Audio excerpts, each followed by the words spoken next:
Ahoy, friends. It's me, Dave Landau. After a long night on stage, I like to kick back with a captain's hat and a fine cigar and watch the Dennis and Andy show. These guys are huge nerds, but they're the kind that you actually want to hang out with. Enjoy them. I do. 3, 2, 1. Here we go!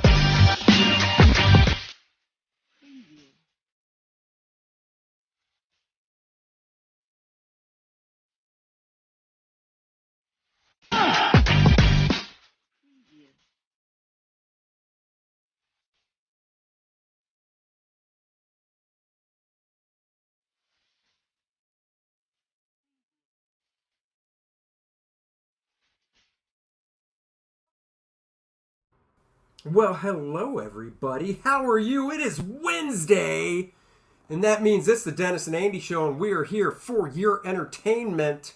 As always. As always. So you can laugh at our appearances. We don't care, because if that's entertaining to you, that's all that matters. Who would be We don't laughing care. at our appearance? Well, I mean, our wives. Oh, well, that's every day. So. That's a given. Right. I mean, Helen laughs at your appearance, not really mine.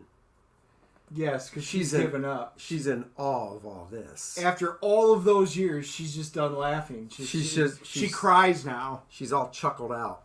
So anyhow, today, as the title of the show said, we are going to talk about Thor Love and Thunder.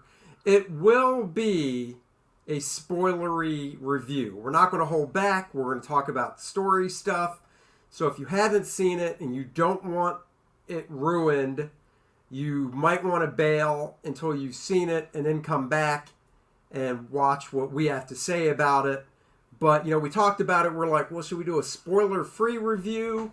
And we're like, nah. It's been long enough. I mean, that's the thing. I mean, we've had pretty much a week now, and it's time for the spoiler. I know a lot of people that, oh, wow, Dennis's shirt. I had this I still have this pack at home.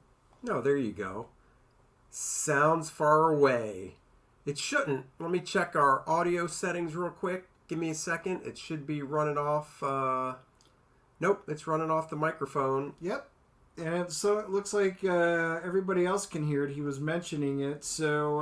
Hold on. I'll try one thing. Will says it sounds fine to me. There. That's about as close as I can get that mic to us. So there it is. And he's already yelling like an old man. Eh? That's right. I'm already screaming. Anyhow. So yeah, welcome everybody. Let's say hi to some people here. We got lots of people here.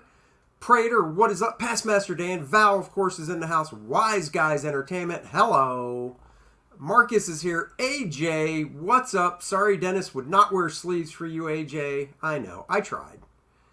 He does try. I tell him, I go, put some sleeves on. But my wife has been hard at work making my shirt sleeveless. So yes, you will see me in very few sleeves. Thank God she doesn't make his underwear crotchless. Ew. She actually sews those things up tighter. She's like, hold on here. She never watches our own show. His wife's like, whoa, this underwear has a fly in the front. Let me just sew that up. We don't need that happening. Will says, why did the rock people have genders if they procreate in lava? That's a point. That's a point. Boing. So now we have to preface our review with, we were going to our normal theater, but the AC, the HVAC was broke. So guess what? They closed the entire theater because it was hot and miserable. So Andy goes, let's take a trek all the way up to Concord. So we did. We traveled up to Concord to go see the movie. No, that's not where we saw Love and Thunder separately. Oh yeah, which one was it that we went and saw? We went to Concord. Oh, it was Elvis that was so hot and miserable. We went up there and saw Yes. Elvis. Yeah. I got the wrong theater. Yeah, Love and Thunder. We went to my wife and daughter and I went to Virginia Beach this past weekend. We left Thursday, so we were there Friday, Saturday, and Courtney really wanted to see it, so we went and saw the first showing of it on Friday. And I told Dennis, so him and his wife went and saw it on Sunday. And look, here's the overall thing. the overall thing is, all the Marvel movies, they like to interject humor, which I think is great because it just lightens the mood. But if you look at the early Marvel movies, all the Phase 1 stuff, they interjected it where it was appropriate. Not every scene had to have a joke or something. And now it's gotten to the point where they're like, sitcom, baby. Every time somebody says something, boom, put a joke at the end of it. Put some tag on it. Make it funny. And it's just going too far with doing that, I think. Now, and I kind of agree with you. The overall tone, Ragnarok, I thoroughly enjoyed. I really did. I didn't mind the humor because it was good. It hit its... Most of the jokes landed in it, and there were a lot of them, but they landed. Although it's not the serious Thor, I thought it fit very well within it. Taika Waititi, in this film, decided, you know what, people like that, so we're going to take Ragnarok, and we're going to put it on steroids. Dude, I was literally going to say, Waititi was like, let's shoot some steroids into this. Correct. Awesome. And it was like, it's comedy steroids, and we're just going to go one right after another. The problem is, that's fine, number one, if it's a comedy, or even if it's light-humored, or if you're going to let your jokes stick. The problem is like 50% stuck, 50% didn't. There was way too many misses to make it enjoyable. The problem is there's a really good scene, or you're really laughing, that's funny, and then there's another one right after it that just falls flat and pulls you right out of the moment. Well, so the movie starts off with the Guardians of the Galaxy and Thor, and they're on this other planet, and they're fighting and stuff, and Thor's just kind of chilling out until they really need him. So Thor decides to get into the fight, and before that, Korg, the rock dude, is telling the story of Thor. So they do some flashback stuff. That's fine. They show him go from dad bod to god bod, which I just thought was stupid because, yeah, I get it. He gained that weight. He had the extra weight from Endgame. But he's a freaking god. I would almost expect if he can throw his hammer up and get a costume change from the lightning, that at the same time, whatever power does that could zap him back into shape. Okay, so it's funny you say that because I had a similar reaction, but I'm going to take us back into the comic books. He was fat shamed because it was Fat Thor back in the last movie, and they still have to show it. Because he shouldn't get fat. He's a god, number one. Right? Right. He should pound whatever he wants. Well, then again, though, if you look at Volstagg, he's pretty low, right? That's his name, right? Right, but he's just Asgardian. Oh, that's right. Different. He's not a god. Right. That's different. Right. However, even with that, how you said bring down lightning, think of the Beyonder back from Marvel's Secret Wars. You remember when he was eating and got all fat and chubby and stuff like that? And there was a scene, and I don't remember who had said it, I think a girl, and they kind of picked fun of him for his looks, and he couldn't figure out why, and then he realized, the women like the chiseled body. And he went, I can fix that. And he went, zzz, and instantly gave himself a six-pack and everything like that. Yeah. And I'm like, there's no reason why. I think they did it just for that montage comedic purpose. But to me, it just really lessened his character. Like, I don't mind the fact he went on a bender in Endgame and got overweight and out of shape. But once again, if he can summon his costume with his hammer, he should be able to snap right back into shape. It just, to me, it made Thor look more like a joke than anything else. So anyhow, he comes into the fight on this other planet, and it's like, why were the Guardians even doing anything? Thor just wiped the whole, just took care of whatever army it was they were fighting. Yep. But once again, they had to make Thor look like a dumbass because there's, who the home world, the people on this planet whose home world it is, the higher ups, we'll call them, have a nice, castle type building complex. Yep. And in the fight, Thor does a lot of damage, and you know what's going to happen.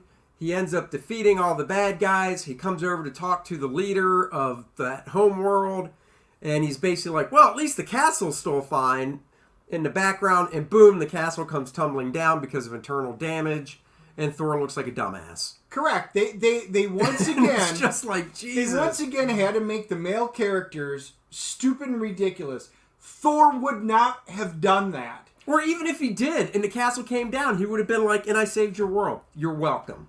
Yeah.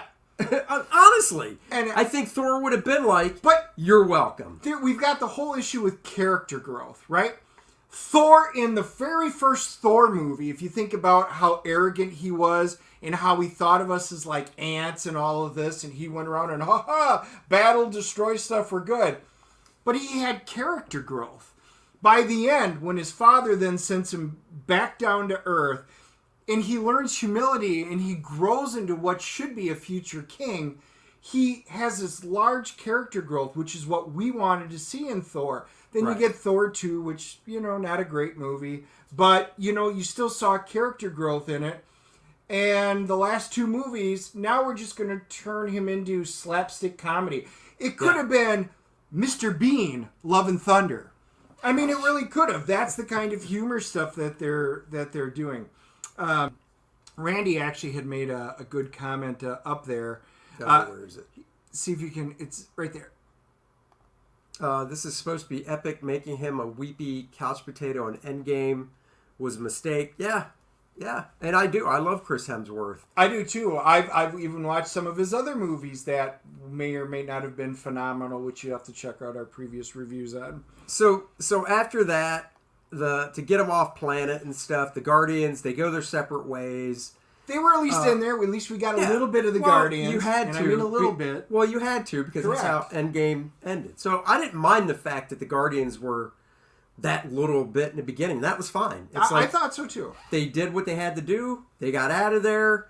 I liked how they established giving Thor those two big sheep or whatever the hell they were. Goats, sheep, lamb. Tooth Gnasher and Tooth Grinder, I think their names are. I thought that was cool. I liked that bit from the comics when he had those two.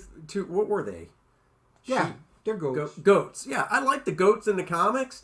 I liked how they introduced them here. I thought that was fine. I even loved the scream.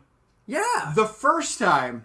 Maybe the second time. But again, now, you took a joke that was hilarious. With their over screams as they're running through. I'm like, oh my God, that's hilarious. We all laughed. Then the second time they did it, that's cute.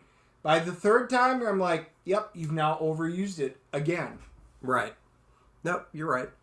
And so anyhow, so he goes off, and, we cut to Earth. And once again, Natalie Portman, cute as a button. Gotta say, when she was female Thor with that long hair, assume it was a wig, I don't care. She looked hot. She did, even with the CG arms, the hair. The arms were CG'd. That's the whole thing. There's much.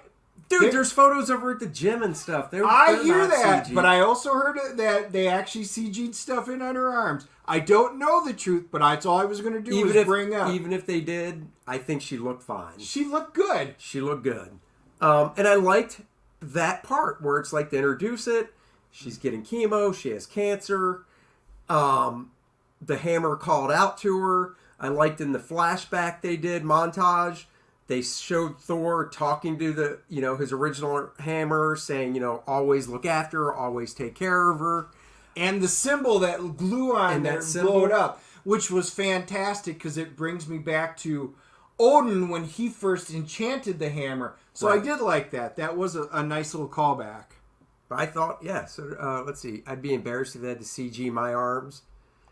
I mean, all this is real right here. There's no CG involved right here. So this is it. And I mean, this is just think if we saw us in person, you'd be like, wow, that's not CG. Exactly. Exactly. What's that say? Glow Jane. But no, I did like that, and they gave it purpose. There's at least a reason behind it now. Right. And I like how she traveled obviously to New Asgard, and I like how they built this New Asgard. I did think it was a little, and I dropped this on Waititi as well. I gotta say, I thought making New Asgard into basically Disneyland or Disney World was kind of hokey with the rides and stuff. It's a promo piece in my mind for Disney. That's all it was. I mean, I'm not saying... Yeah, I am saying it was. I thought that was just dumb. It wasn't necessary. You can have New Asgard where the Asgardians are living and stuff, and you can still have it open to the public so they can come and experience restaurants and stuff like that. But good Lord, the rides and all that shit, that was just dumb. I liked how they did have Thor's original hammer. I say it that way because I can't pronounce it. Mjolnir. I liked how they had it cracked with the handle on display, because if you go to a different city and stuff, different historical cities will have things like that on display. So I thought that was pretty cool. What do we got here? Andy and Dennis, we're only here because you aren't CG. That's true. We're flesh, baby. We're flesh. CG. Comicscape, baby. Oh, wrong CG. I see what you did there. But none of this is computer generated. There you go.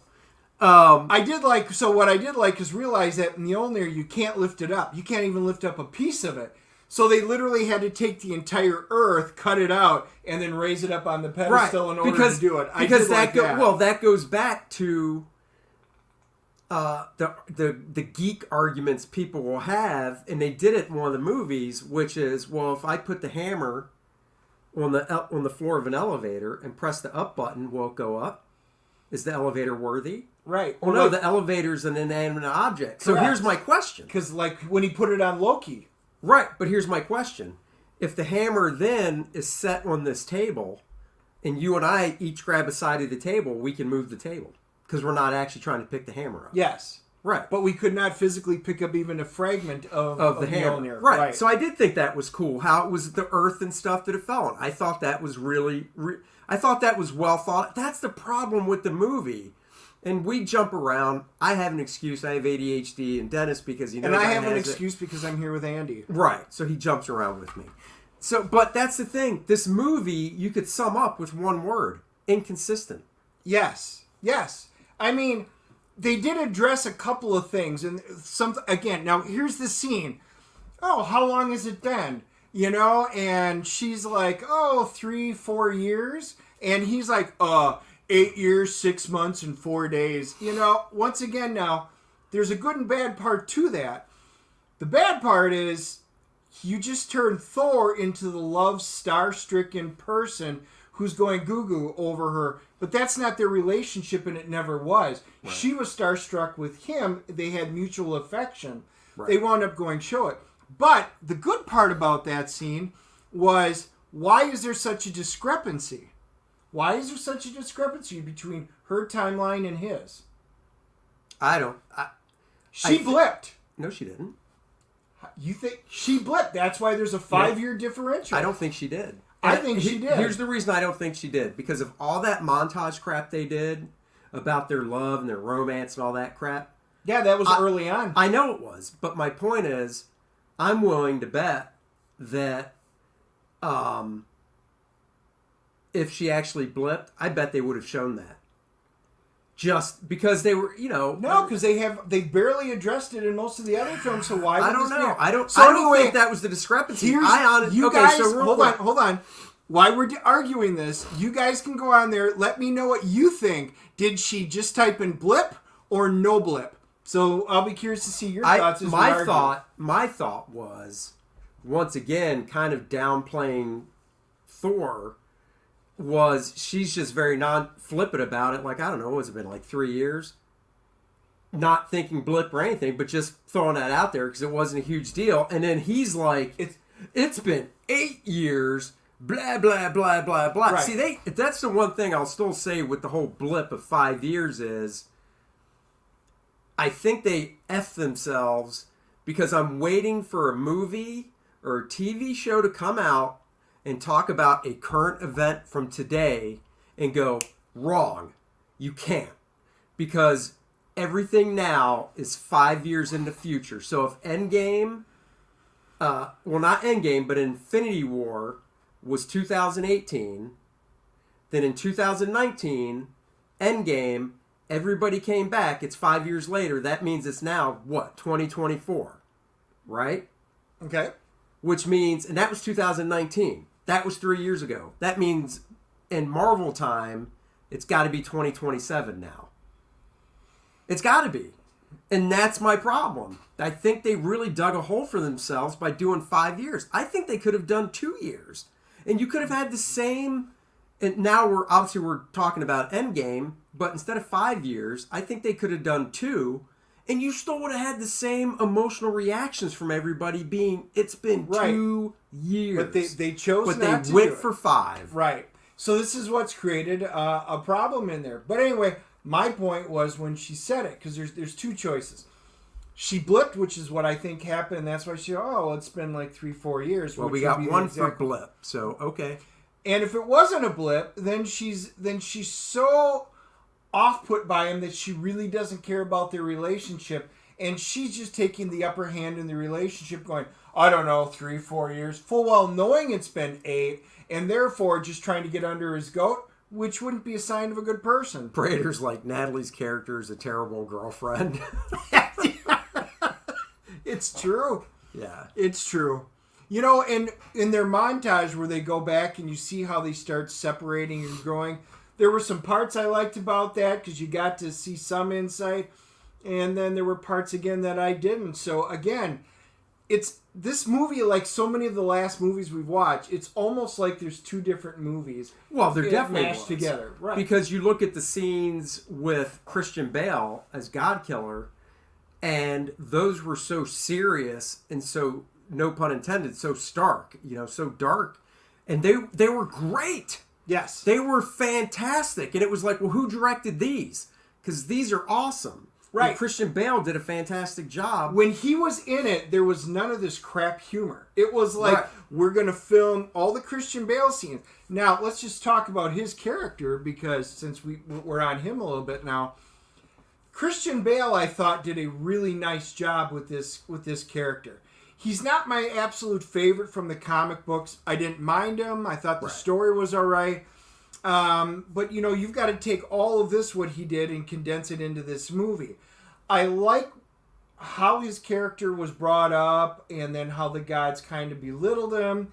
And then, at least in a movie term, how he got the sword and what his reasoning for vengeance was. It was well done by Christian Bale. And I thought his acting was good. And they didn't show it in the movie, but you saw like his stripes coming down his head, which was his religious, whatever his religious forte was, that of the gods he was looking to. And then once the whole thing with his daughter, you saw later on, it was all etched out. He had basically taken a knife or something and started etching it out. He wanted nothing to do with the gods. I wish they would have explained a little bit of that, because that's what he did to say, no more gods, I want nothing to do with you. And he mutilated himself to do it. That was a really nice touch. And whenever the scenes were in with him, it was serious, well done, and it gave gravity to the movie. The problem is then immediately we're going to cut to a joke because we're cutting back to Thor, and it's got to be slapstick. It's almost like, oh no, we're getting too heavy. We don't want the audience we don't want the member. This is the problem with everything being PG-13, is they're almost more concerned with who's coming to see the movie, who are we pitching this to, when in the beginning it didn't seem like they were like that. Because you look at Winter Soldier, which is still a fantastic, my favorite Captain America movie. Yep. That thing was like a spy thriller. There, once again, were there jokes in it? Yes, but they weren't overdone. It wasn't over the top. But you're still taking 13-year-olds to see it and stuff. Yeah. So now it's like, well, kids are going to go see this movie, so you got to give them something too. And it's like, just give a good story. Exactly. You don't have to pander this way with all this jokey joke stuff. So anyhow, Thor ends up, going to New Asgard because, shit's going down there. see, this is how we dodge some spoilers. We don't give all the details. So he ends up going to New Asgard. There's a big battle going on, big fight. He sees his hammer, his old hammer, Mjolnir. And whenever I say old hammer, you interject. Yeah, that's because you... Let's practice. So whenever he sees his old hammer... Or you could be like Darcy and just say Mew Mew. Whenever he sees Mew Mew at New Asgard, he's like, whoa, come back to me. And he puts his hand out, and obviously it just goes streaking around doing stuff. We know what's going to happen because we've seen the preview, the trailer. Boom, we get introduced to female Thor, Natalie Portman, which was fine. Like, I thought she looked great. He was very happy to see her and stuff. I know we're kind of out of order because we talked about the conversation they had, how long it's been. But anyhow, and once again, you get hokey where he has to have a conversation with Stormbreaker about, oh no, don't worry, buddy. I'm not, that's just an old friend. I'm not cheating on you. And it's like, seriously? You're doing that? Hold on here. I noticed this especially with Kenobi. I don't think they know the difference between kids friendly, family friendly. Yeah, I see that. I agree. And Randy had a good one too. The concept of God Killer may not sit well with a large portion of the public. So it's comic book stuff. I know. I totally understand what you're saying, but I don't know. It's just phrasing in the matter. Yeah. So anyhow, back to it. He has this relationship that we've never seen before with the hammer, like it's a person. And I was like, if it was just a one-off, he said it once and then that was that. Bingo. But man, they drug it out. So here's what they did. They created a love triangle between Thor, Mjolnir, and Stormbreaker. Right. And it was kind of cute when Stormbringer the first time, and it kind of hovered in there. What? Well, they're playing it like Doctor Strange's Cal. Exactly. And it's not... Doctor Strange's Cal works as its own entity because of what it is. Yes. But the hammer... Now... I don't even think it should be floating around by itself. The hammer has... In the comics, it has sentience. So it that at least has a reason for it happening, which is why Thor is so attached to it. So the relationship between Thor and Mjolnir is really, really strong. What Thor was in a love triangle? Yes. So, and it's in there. Problem is, Thor forged Stormbreaker out of the star, and obviously the cool part was it was in the ground, and it's partly Groot because it was Groot's appendage that had wrapped around it, so it's growing into the earth, so it's got it. But it's not sentient. It doesn't have the things that Mjolnir does. And yet, all of a sudden, it becomes sentient, and they all have feelings. And he feeds it a beer. Not only that, I know he feeds it a beer because he feels bad for it. But not only that, but if you remember in Endgame, he went back in time to get a stone, like we know, and he got his original hammer, right? So Steve could actually wield it and stuff. There was a scene in Endgame where he's like, "No, you get the little one." And he just gives it to Steve, and so he's like, I get the big one, you get the little one. I don't give a crap if that's not the original hammer. It is still the same hammer, just before it got smashed into pieces. Yep. Why didn't he go, no, this one's mine, you take the big one. This is my original. It's just like, come on, you gotta look at the previous films. There was no relationship like that in Endgame between Thor and the two freaking hammers. So why are you doing it now? Because it's comic relief, and that's what we had to be full of. Again, they interjected things into the movie that shouldn't have been, purely for the point of moving a plot in a direction for humor. Right. And the problem is, so much of this movie felt forced. I mean, a lot of this movie felt really forced. Should we talk about when they went to... They made it to, I assume, Olympus to see the gods. So the real gods. Yeah, let's jump there. All right, we'll jump there. So, Thor, Jane, Valkyrie, and King Valkyrie. King Valkyrie. Which became important in New Ugh. Asgard, which just drove Ugh. the hell out of me. King Valkyrie and Korg realize that they have to go to this shadow realm or whatever where Godkiller is, because he kidnapped all these kids from New Asgard as a way to lure Thor there. And if you reach eternity, which is the whole point of the movie, which eternity from the comics, I was really excited to hear until what they turned eternity into, which is if you make a wish at eternity. Yes, it became a literal plot device. Eternity, which is so cool in the comic books, is a wishing well. That's exactly what it is. And you can, first person that reaches it can make a wish, and he's going to wish for all the gods to die.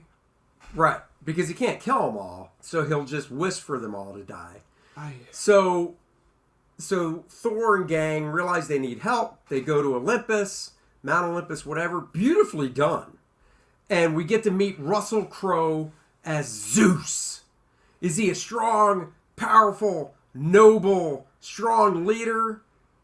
Not really. He looked the part when he stands up there. He looks it. You're like, yes. And then he talks and he moves and you're like, oh, this is the Greek part of mythology that you kind of want to just keep scraped under, shoved under the rug, where there's all orgies, all that stuff. But Zeus was so flamboyant. Correct. He reminded me, for those of you who have ever seen Zorro the Gay Blade, one of my favorite old films like that, where you had Zorro, and he was great. George Hamilton, absolutely fantastic movie. And then he's got his brother from the Royal Navy who's a bit poof and talks like that, but the entire film's based around them having to fill in. That's what this reminded me of so much, is that he was Zorro's brother in this, and you're expecting Zeus to be this big, powerful, overriding presence with this lightning bolt. The lightning bolt was cool. The lightning bolt was cool. But he was kind of like, it was a stage act almost with the lightning bolt. And right. I thought, oh, that's kind of weird. But it was cool. And then he gives his presence on stage, and you're like, wow. Could you make him any less fearsome and any more? Not who only would that, worship that kind of a god? Thor's there to ask for help. So, because Thor wants to go find Godkiller and take him out. And Zeus is like, look, he can't find us here. He'll never find us here. So we're good. And then, Thor's like, no, you don't understand. He's going to go to eternity and make a wish. So you're not good. We need your help. And Zeus is basically like, no, we're good. We're good. So they end up getting, Thor, King Valkyrie, Jane, and Korg end up getting into a big fight on Olympus and with Zeus and all that. And, they end up stealing Zeus's lightning bolt, which is obviously more powerful than the hammers that Thor has, more powerful than... And the one part that really isn't a spoil, because you saw part of it in the trailer, was Zeus is up there, and Thor's up there talking, and his arms are spread, and he goes, who are you, false person? And he flicks away, you flick too hard! And his entire cloak and all of his clothes go flying off. And so, of course, Thor's standing there naked, and all the girls on stage are like, ah! And they all go fainting and stuff like that. And then we go to King Valkyrie and Lady Thor going, should we help him? Oh, no, have a grape. We will in a little bit. Yeah, let's keep watching this. Yeah. There's a buff naked guy out there. I know. And it's Chris Hemsworth. So the girls were like, ooh. Yo. Yeah, so that, that was for the ladies watching the movie. There was a thing where Zeus was like, should I reveal who you guys are, talking to King Valkyrie and Jane? And they're like, no, we'll show you. So they just took their robes off to show their, real attire and stuff. Whatever. Once again, not, it's one of those things where it's like, what you decide to leave on the cutting room floor is stuff that usually doesn't advance the story. It's about the story. Does this advance the story? Is this necessary in the story? And the thing is, take out that whole scene where he gets his clothes flipped away and the story still moves the same. I mean, you didn't have to do any of that. Yep.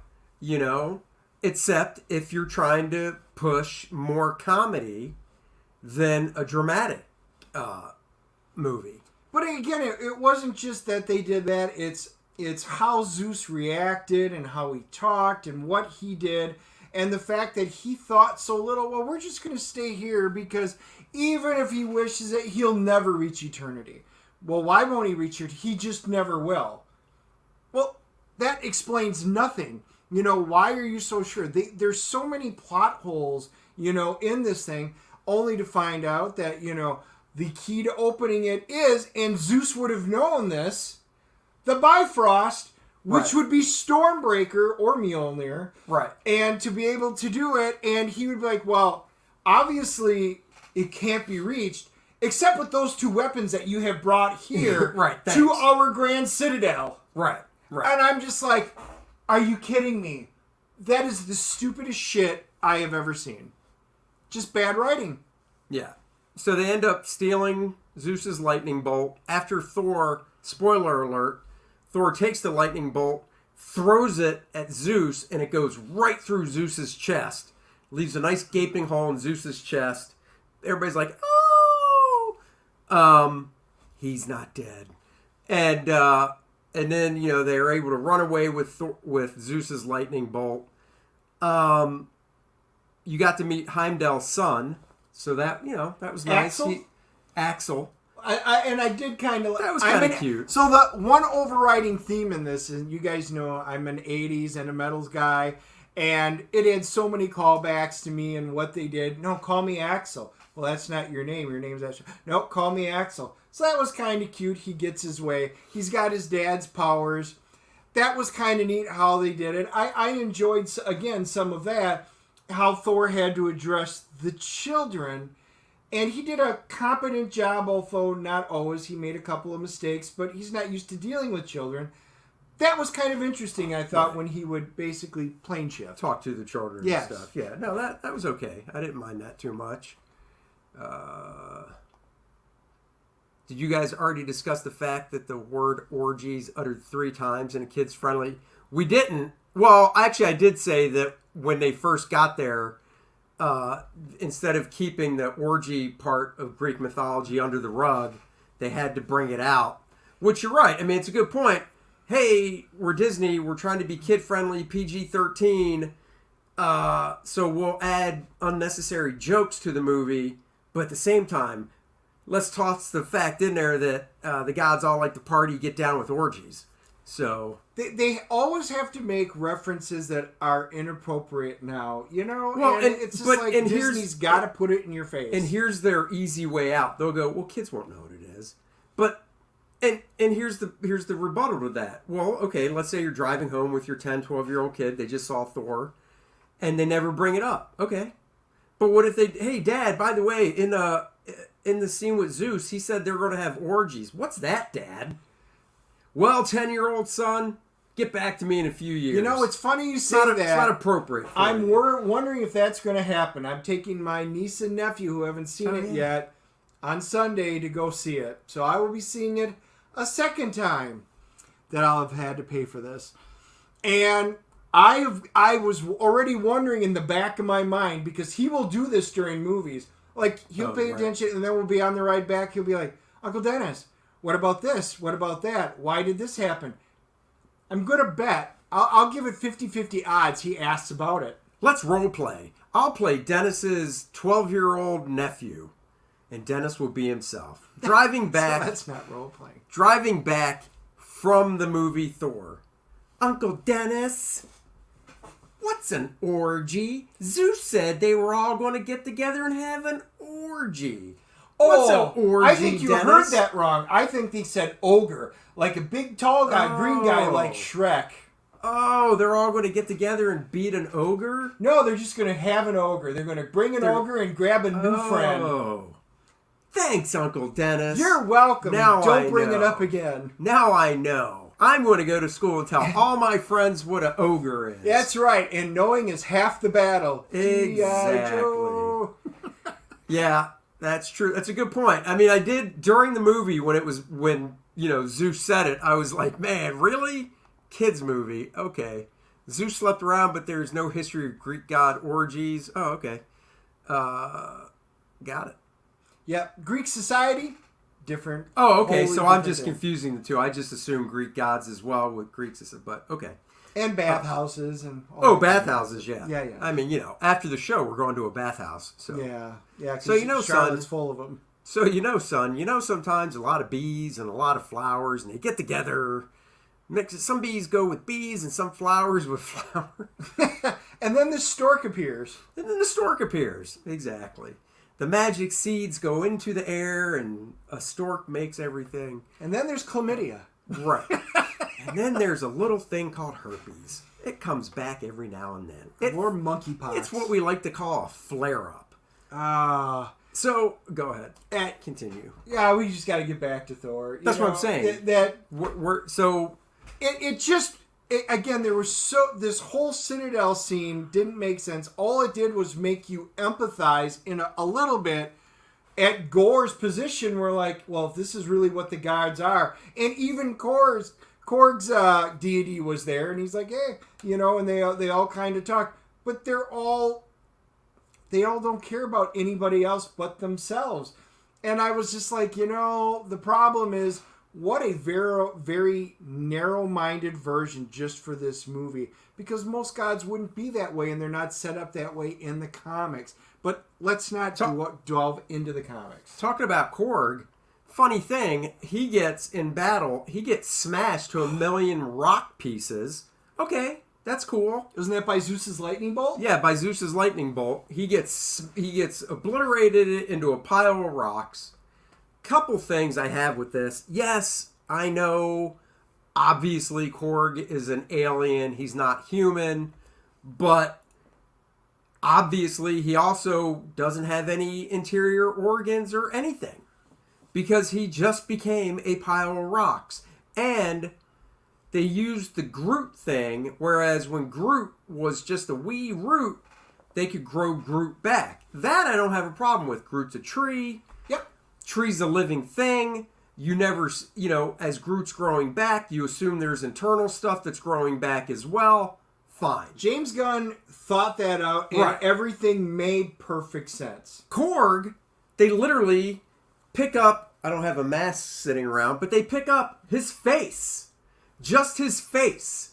So it's about this thick. Think of the mask from Jim Carrey. That's what I thought of. Yes. Think of the mask from Jim Carrey, and that's what they picked up, except it was Korg's face. And he can freaking talk. The only thing he says, apparently the only thing that needs to, for our species to survive, is the face, because we like to talk. And I'm like, so that's literally the only part of you that matters, is your talking face. That does talk. Doesn't need any other body or any other parts. It just magically talks with lips. And that's the thing. So I'm guessing Korg's race is magical because he doesn't need air or any of those inside things to make you talk. And that's shit like that just drives me crazy because it's lazy. I would have been fine if it was his head and shoulders or something and they picked that up. Yep. That's more believable than just a freaking mask that talks, that they actually lean up. And then they strap to the back of King Valkyrie's back of her head and you look, good, now we're going to fight 360. And he's on the back. Go left, go right, do this. And I'm like, oh my God. I know. I mean, seriously, this is like a really bad Saturday morning cartoon. And then we learn more about Korg's race and how they reproduce. Oh, yeah. So we've got King Valkyrie, who is gay. She likes the ladies. Okay, whatever. That's fine. And she wants to find a queen. No problem. That's fine. We've got Thor and Natalie, or Thor and Jane. They're little, once she tells him that she has cancer, they're back in love, blah, blah, blah. That's very nice. Korg, the way they reproduce is he gets together with another male. So I assume it's all just males and there are no females. So he gets together with agenders? or yeah, Genderless? maybe they're like frogs. But they say men. I mean, they Right, they basically say- reference they- themselves as men. as men, Male. and they go to a lava pit, and they basically hold hands, and during that holding hand union, boop, another little rock is born that grows up to be one, a Korg, a rock creature, and I'm just like, damn, everybody is gay. Everybody's something. Everybody. You know, this was done so poorly. At least once again, I'll make a reference of the Orville. The Orville just had an episode dealing with this, going all the way back from season 1. That's a good point. And does a great job. And why, if Valkyrie's a king, Lady Thor snapped at Gore for calling her lady. It's Mighty Thor. Oh, God. Yeah, that's right. Yeah, Mighty Thor. That's right. Which, I mean, they never... Hold on, let's see. Didn't Valkyrie and Mark Buffalo kind of have a thing? I have no idea, actually. Rub two rocks together and you'll get sparks. Oh, that's true. If they're flint... Sparks will fly. In Ragnarok, he mentions his mom. You know what? I think you're right. I think he does. Well, I mean, let's be honest. If Dennis and I were that way and had a child and adopted a child, they'd call me dad and Dennis mom. So, that could be what it is. They would say dad and bigger dad. Oh. Yeah, I don't think so. They'd say little dad and big dad. Dad with hair or not? That's right. My mom's boyfriend. Oh. See? Maybe. Oh, man. Frog might be going gay, but there's still two sexes. Whoa, I thought there were 95. I'm so confused. I'm so confused. So that what? It's just like, who cares about this? It once again doesn't advance the story. Didn't need to be in the story. Doesn't matter. Korg could literally have said, the way we reproduce is we take our mate to the lava pits, hold hands, whatever, and magically another little rock appears, which will grow up. Because that was my thought. How do they reproduce? I need to know this in the movie. This is an important plot point. Well, I got to tell you, since Fantastic Four #1 in 1961 or 63, I've always thought to myself, well, once Ben Grimm the Thing met Alicia, I'm like, do they get it on? Is his rock flaccid and then it gets even harder?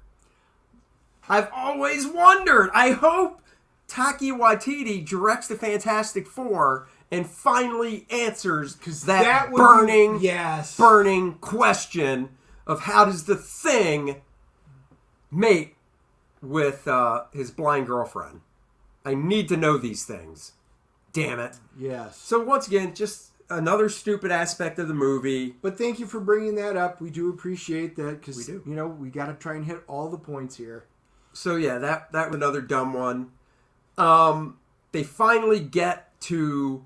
It's not the Shadow Realm. Was it the Shadow Realm? Well, it's the shadow. Well, it's the shadow. What did they call it? They called it the Shadow They did. Realm. Okay. And there's no color. It's a black and white realm. I gotta admit, I thought that looked cool. When they did too. entered the realm and everything was black and white, it was nice to see the cinematography of the nice black and white balance. Now, when there was energy stuff with the hammers, if it was blue energy, it was blue, and then things were lit. Or like from when Natalie was holding, Mjolnir, and it gives off this glow, you could see as it moved color. around, it would Right. it would freckle in and out. So that was kind of cool. Yeah, so that was very well done. To the hospital on Earth, she's not doing well because, like in the comics, when she's using the hammer to be the mighty Thor, it's basically preventing her immune system to fight the cancer. So it's a catch-22. She's all healthy and stuff when she's mighty Thor, but if she goes back to James, she's just in worse shape. Right. Well, and this comes right out of Jason Aaron's run. Oh yeah, it totally does. mean, Which is Jason's fine. Aaron run in Thor was the best because that's when they were removing all of our favorite characters and turning them into females of some sort. Riri Williams became Iron Man, and et cetera, et cetera. And out of all those runs, I didn't like most of them. Jason Aaron's run on this was all right. I mean, I didn't mind it. If it would have been the only one, I would have been a lot happier with it. But they actually took a lot of the material directly from that run with the cancer. And, because when they stick in the chemo's not doing its job. And every time, if she picks up Mjolnir one more time, chances are you're not going to go right. So she was going to stay there because Thor admits he's in love with her. So Kevin says an Earth X, Thing and Alicia did have two Thing-like kids. You know what? I haven't looked at that book in years. I think that was like 20 years ago. So thank you for that reminder. Memory. That is. That's the way back machine. MCU didn't follow a story from Thor God Butcher. I don't think so. I didn't actually read that one. I think they took aspects of it. God Butcher's not that old though, right? No. No, my point is timeline-wise, when God Butcher was coming out, this movie was already in production. So I don't think they could have, is what I'm saying. It's been a few years. Is it older than that? It's a little older than that. Right. It's been out for a few years. So anyhow, Thor's in the hospital. He's like, Jane, you got to stay here. Trust me, I'll go take care of this. I can't lose you, blah, blah, blah. So Thor, goes back up to the Shadow Realm to get the kid. So it's him. It's because Valkyrie gets hurt pretty bad, so she can't fight anymore. Obviously, just the Mask of Korg can't fight. So Thor goes back by himself. This was another kind of hokey thing. You've got like 20 kids there. Not 20. Probably 10 to 15 kids there that were kidnapped from Asgard. God Butcher there. Or God Killer is all going the shadow creatures unleash all down. These shadow creatures. Thor can't fight him by himself. So he takes Stormbreaker. And through the power of Asgard, he imbues all the kids with all the lightning and thunder to give them these godlike Asgardian powers, even though they're just kids. He has the kids go grab whatever weapon or whatever you can get, rock, whatever you can grab. Which is amazing, that the variety of stuff that was there. Exactly. Because I'm like, wait a second, this just looks like a cave. This is a barren nothing, and all of a sudden all this stuff is there. Why aren't they just all picking up rocks? But you've got one dude that looks like he's got a piece of shrapnel from something. Yep. And I'm just like, where's all this shit coming from? One looked like it was a half of an Ankh. I know. And I'm like, wow, that's kind of fortuitous. But yeah, he imbues it with a zzz, and his eyes glow, and see the lightning go out, and he imbues all the kids' stuff with the power of Thor. Right. Thor has low self-esteem. He really does come across that way. Again, the exact opposite from what it was in the original first Thor movie, which was still fantastic. Oh, yeah, the first Thor movie is just great. I got to admit, after this one, I think I might even go back and watch the second one. Because he really wasn't super sad in the second one. Yeah, it was just not a good movie. I know. Dark World was, again, Malekith, that would have been a great one to focus in on a bad character and develop him out. And they didn't, because he's got such a cool background. Right. They torched that movie as well. Randy says Thor's using child soldiers. He Correct. was. And shockingly enough, all these shadow creatures, none of them could kill any of these little kids that were imbued with Asgardian Thor power. The little girl's like, ee! It was like Princess Leia. It was 10-year-old Princess Leia running and avoiding and then just wiping everybody out. And I was just like, these shadow creatures look cool and big and massive. I would have had more respect if a couple of those kids bit the dust. It's Correct. like, sorry, a couple kids didn't come home, but they died valiantly fighting for you. Right. But every kid made it out alive, got back to New Asgard just fine. So then it comes down to the final battle between Thor and God Killer, Christian Bale, God Butcher, whatever. And it was good. The fight was good. He was using Zeus's lightning bolt. He was using Stormbreaker. It was good. And then you knew it was going to happen. Back on Earth in the hospital bed, she's just sensing it. Jane's just sensing shit's going awry. She pops in. She uses the hammer that one more time to go to the Shadow Realm. So now it's the mighty Thor and Thor fighting. And she makes sure God Butcher. I'm the mighty Thor. That's right. And they fight. And I gotta say, I liked it. I don't think they played up Natalie as being the one that had to save the day. God Butcher is really powerful, so I don't have a problem with Thor. I don't have a problem with the two Thors having to basically combine their power. I didn't either. To beat the God Butcher. That, I thought, was fine. Wasn't like Captain Marvel flying in at an Endgame to save the day, and then you get the all-female girl power shot, which was just like, wow, that was pretty neat that you all were at the exact same place on the battlefield at the same time to do that. I guess my biggest problem with that part of it was, of course, she has to be the one to sacrifice herself, which you kind of knew was coming in there. She winds up becoming the hero. She gets a statue after her, and Thor still doesn't have one after him, even in New Asgard. The amount of stuff that Thor has done for Asgard, and there is no statue Cord says it for at him. the beginning, and after the 500th time of saving Earth, still doesn't have a statue. She shows up, one big battle here and there, you get a statue. That's right. You get a statue, and I'm surprised all the little kids didn't have statues around the big tall statue of the mighty Thor Jane. And that was basically it. That's the basic gist. There were 2 after credit scenes. The first one I was really excited for. Oh, we got a $2 for Rolando. Thank you very much for the $2. I really appreciate it. Thank you.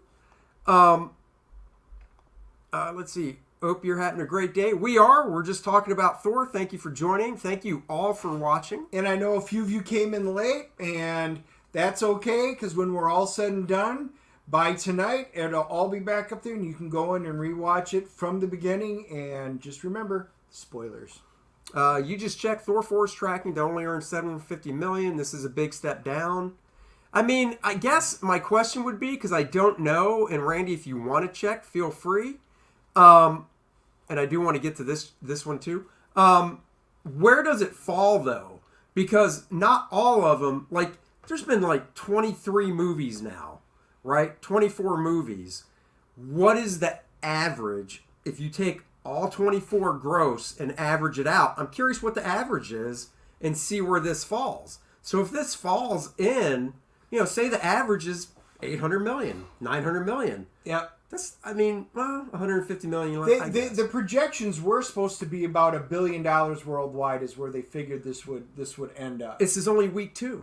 Right, exactly. So, it could still hit that. What's that one say? Good afternoon. Me and my wife saw Thor Love and Thunder. I can't read the rest. Up to the scene where Zeus appears, we just couldn't watch this terrible movie anymore. Can't watch any Waititi movies. I'm sorry. So you walked out. Wow. I've only ever done that once in my life where I've paid in a theater to see a movie, and that was Highlander 2. My wife and I both couldn't stand it anymore. We love Sean Connery, but we were done. We stood up, we walked out, and I've never finished it since, even with all the different versions that came out. So I feel your pain.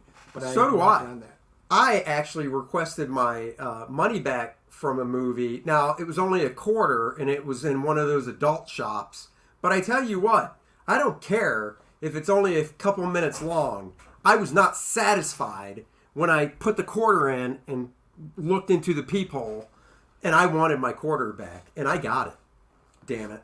Anyhow, in the first after credit scene, we cut back to Olympus, Mount Olympus, whatever, and Zeus, obviously he's not dead. He's got ladies attending to him and stuff, and he's basically saying, this isn't over. You're coming in to help, and you knew who it was going to be. Well, they said they need to start fearing gods again. Yeah, they need to start. Well, yeah, because you look like a dumbass in the beginning of the movie. Pansy. So you have to start fearing gods again, and they cut, and it was really quick. They introduced Hercules. Now, the actor that they cast for it is, I can't remember his name, but he's one of the actors in the phenomenal show Ted Lasso on Apple TV.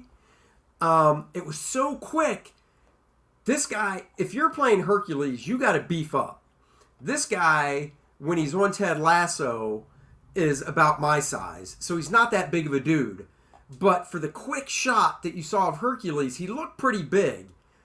But I also saw this guy at the premiere, and he didn't look big.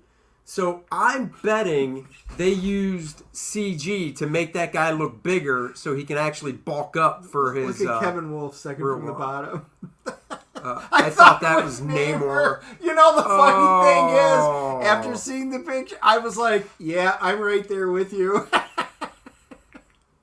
Ragnarok earned $8.50. Oh, there you go. And ticket prices have gone... All right, yeah. No. But we also, as a consideration, this is post-pandemic, some people still won't go to the theaters, and there still were a few people in the theater with masks.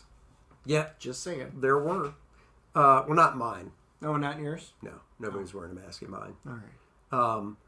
So that was the first scene. We got to see Hercules. It was pretty cool being able to see him. Even though it was really quick, like I said, I'm willing to bet they might have done a little CGI on the guy's body because there's no way he tacked on that type of weight to play Hercules. But I am excited to see Hercules in the MCU.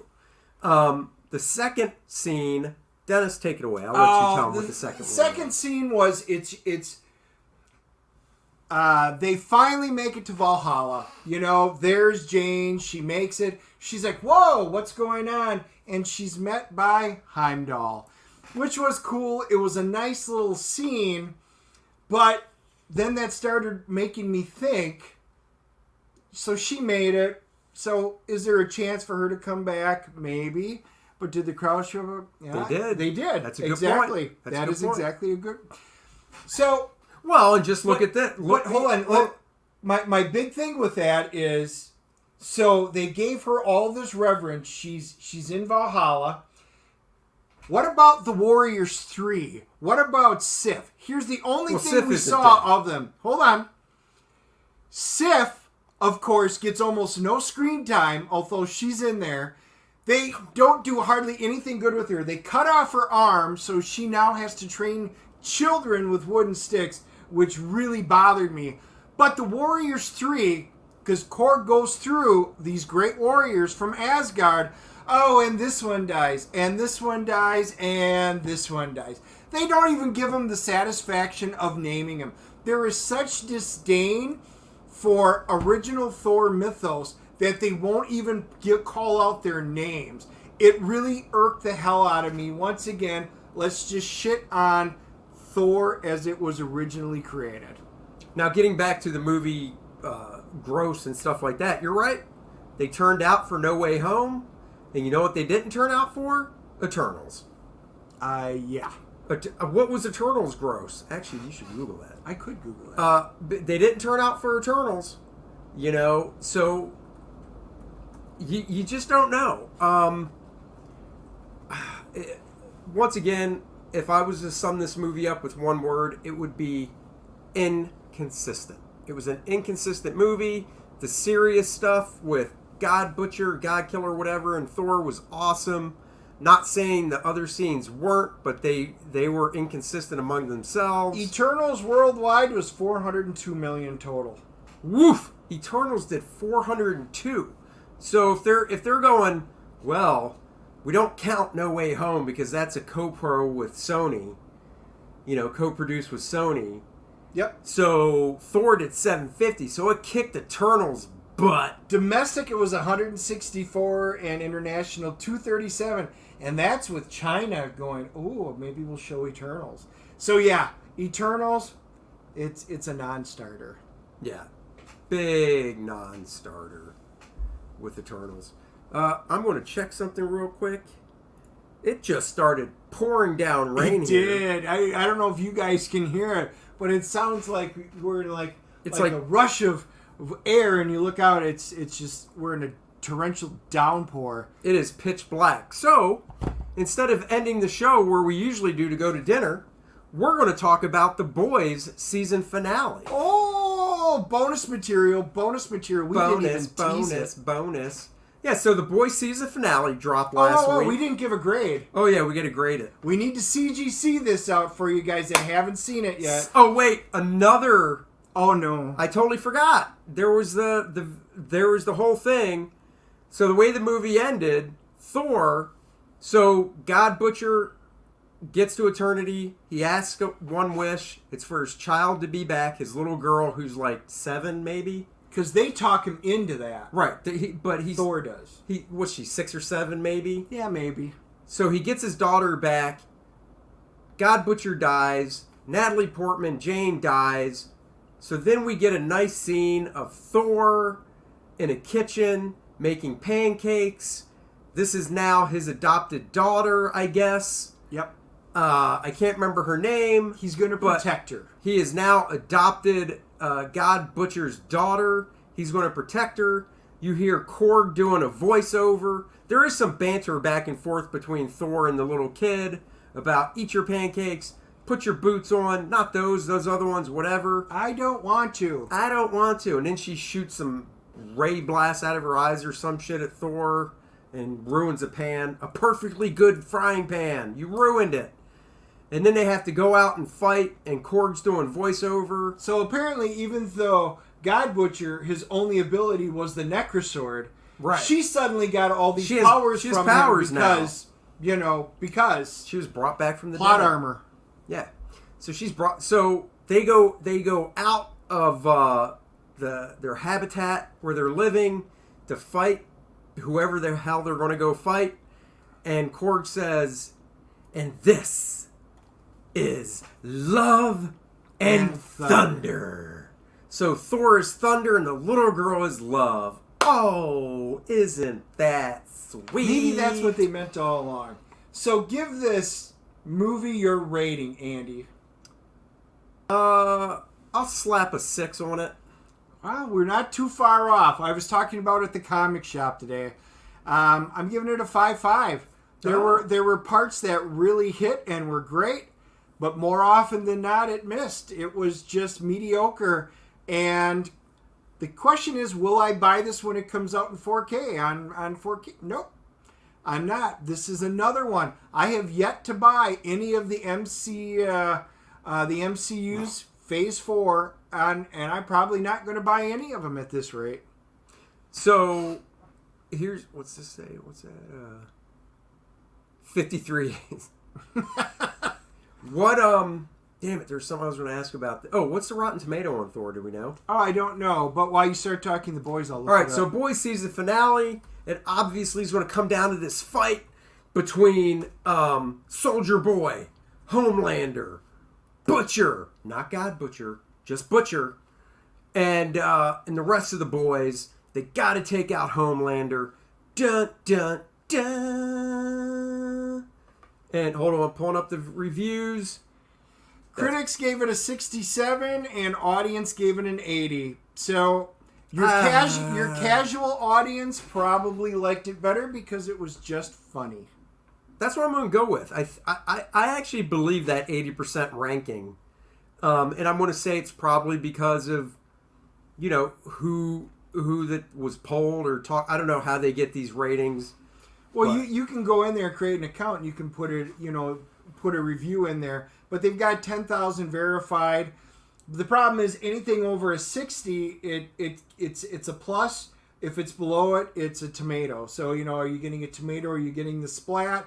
That's how they figure it up. Anyway, the audience overall liked it. Just Butcher, my new catchphrase. Just Butcher. Sure. So, but anyway, The Boys, which is a much happier ending. Much happier ending. There was some, this will be spoiler filled as well. So they have to take out Homelander.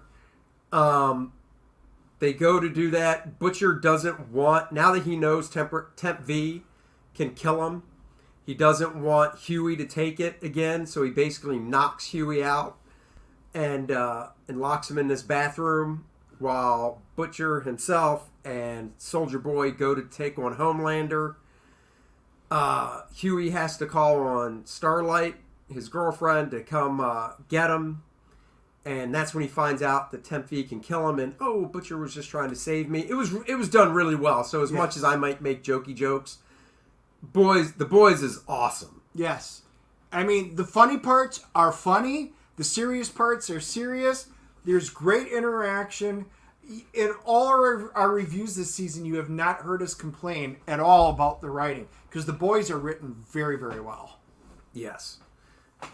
So they basically go to to the headquarters of Vault and catch up with Homelander, and Soldier Boy and Butcher are there, and they were able to break what's her face? Queen Maeve. Queen Maeve out, so she's there as well. And that was actually cool. Her escape scene from the truck and everything, that was cool. I mean, it was just well done. It was. We'll skim over stuff in this so you guys can watch it fresh-eyed. But what does Homelander do? He's like, whoa, Soldier Boy, you're my dad. You don't want to kill your own blood. And this, and he pulls out his son. He's like, here's Ryan. He's Ryan. Your grandson. This is your grandson. You don't want to kill his real dad, and he won't have a dad anymore. That wouldn't be good for a grandfather to do. And there is that little moment of weakness. And then Soldier Boy's like, nah, I don't care. He basically is like, yeah, it's true. I wouldn't want to do that with family. But you're such a disappointment. He basically says, you're a pussy. And he's like, and Homelander's like, what? What? And then you see Butcher going, holy crap. And he's like, yeah, gonna have to kill you too. And basically wipe it out. And then he knows Ryan's gonna be here. And Butcher has to defend. Butcher at that point goes, even though it's not my real son, it's my stepson. I cannot have this. So now Butcher changed. I thought it was really... It's not an original concept of the one guy changing teams to go against, to form an alliance, but the way they did it made it original. And so now Butcher and Homelander are on the same team to go against Soldier Boy, and so is Maeve. Well, Maeve still wants to kill Homelander. That's her only purpose. She doesn't give a shit about Soldier Boy. She just wants to kill Homelander. Yep. And we know she can't by herself. Right. And then Starlight finally gets there with Huey. They get into the fight as well. It's a great fight scene. Homelander and Maeve are just duking it out.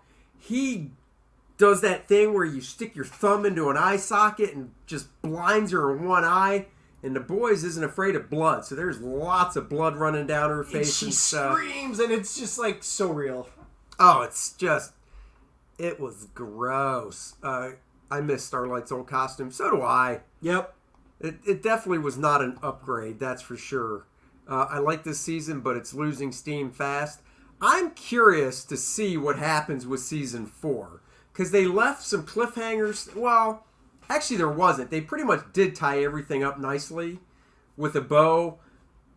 Long story short, not to give away everything, Soldier Boy is back in stasis. Obviously, they're not going to kill him because, that would be a waste of Jensen Ackles, the actor. I don't think they can. And that's true. From Supernatural, you got the boys. They're in contract talks with Dad, so maybe he'll be in next season. That's true. That's true. That could be cool. So we'll have to see what happens. It was a good season finale. For 8 episodes, they do a good job of wrapping things up. Yeah, I just want to see what my camera looks like high def. I'm very curious. I know it's going to pull us back farther. So here's a little inside baseball. We're pretty far back from my computer. We're about 5 feet away from where I usually sit when I do a live stream. And it's so we can have this table in front of us, and that's why I do the camera closer up, but it's not as high definition. So I don't know if this is better or we'll go back and we'll leave it up to you guys. I do this one because it pulls the camera in a little bit tighter. Maybe one day we'll have enough money for a real set. Wouldn't that be nice? Big Dennis and Andy show behind us. I'm sitting behind a table. Dennis is my Ed McMahon sitting on a chair next to me. Ed McMahon, nice. Giving out money. I'm coming up doing a little golf swing. Hello, like Johnny Carson would do. So, what else about the boys do we want to get? I don't see. It's weird. Like Thor, I didn't mind spoiling. This was so good, but I don't want to spoil the boys. I know. So, just give it your rating, and we'll call it a day on it. Man, I'll go with a big. I'll go with a big 9-0 on the boys. I'm doing for a whole season. I'll just do the season one. I'm doing a 9-4. I thought this was a really fun season. I really like where they went. We find out what happens with Black Noir. I mean, Black Noir was an important thing, and I'll be curious to see what they do. If I'm going to go the whole season, I'd probably go on 9-4 as well. I'd have to go back and watch our previous episodes. This was a really great series. I got to admit, I'm not losing steam on it. Like one of you guys said, I'm really not. I'm not either. I'm kind of more excited now for the year to click by for season 4, which I did read starts filming in August. So it'll drop. So I've got The Boys as a must watch. I mean, everybody out there, there's a must watch right now. If you're not, Orville, New Horizons. I know it's on Hulu. Find ways to see it. That is some of the best writing, even though they will address and they don't shy away from woke topics. They do a great job in the writing in this. It is hands down the best Star Trek, and I may wind up doing one next week. I did finish watching Star Trek Strange New Worlds season finale, and it's not shit. I'll put it that way. It's actually the closest we've had in a very long time to at least being kind of like original Star Trek. This comment is for you, Dennis. Did you ever play the introduction to Advanced Dungeons & Dragons board games from 95? The board games. No. We didn't do the board games because we stuck all of our money into the actual role-playing where I have full-blown sets. I have Dwarven Forge stuff. I built my own. I used to do a lot. I built my own terrain. So, yeah, I didn't do a lot with the board game stuff, and that's why I absolutely hated 4th edition. But, I probably won't do a review on that, but we will probably be doing some D&D stuff in the near future. Ooh. Right? So that's it, guys. That's the review of Thor, Love, and Thunder and The Boys season finale. Now the rain has let up, so we can go grab some food.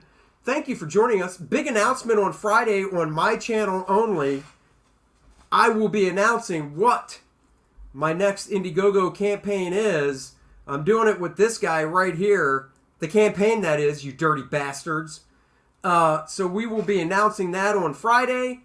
I will be popping out the link for the sign-up page so you can pop your email address in and sign up so you know when it launches. I'm actually working on, I got most of the main character designs done, which I will show you guys. Of course, the title, the logo that my buddy Steve Dutro, letterer extraordinaire, created for the book. And I just started working on the cover today.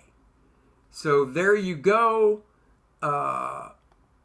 Nice. It is. A D&D comic with Andy Smith. I don't know. More excited for the announcement than Thor 4. You should be. That's right. Yeah. And Second Man. Nope. And Second Man. Love it. He's Second Man. That's right. I'm First Man. Oh.